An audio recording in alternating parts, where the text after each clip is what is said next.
পৃথিবী আছে বলেই সকলের মাঝে প্রেম ভালোবাসা রয়েছে। এই প্রেম ভালোবাসা নিয়ে মানুষের মধ্যে শুধু দ্বন্দ্ব আর বিপদ। বাবার সয় সম্পদ আছে বিধায় তাদের নেই কোনো অভাব। আমরা খেটে খাওয়া গরিব দুঃখী মানুষ। এই কারণে আমাদেরকে সকলকেই করতে হয় সাবধান এবং হুঁশ। সামনে এসেছে নির্বাচন, ভোট। যোগ্য ব্যক্তি আমার এই নতুন বাংলাদেশে অবশ্যই একটা প্রয়োজন।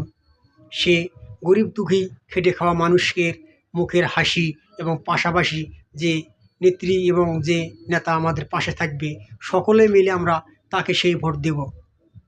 ধানের শীষ হোক বা দাঁড়িপাল্লা, তাতে আমাদের কোনো সমস্যা নাই ইনশাল্লাহ।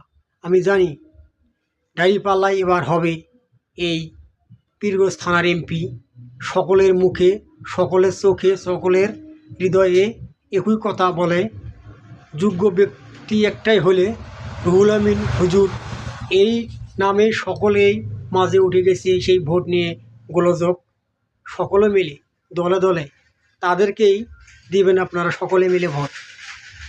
এইভাবে কথাগুলো আস্তে আস্তে আপনারা সকলকে জানাবেন। লাইক কমেন্ট শেয়ার করে আমাকে দিবেন।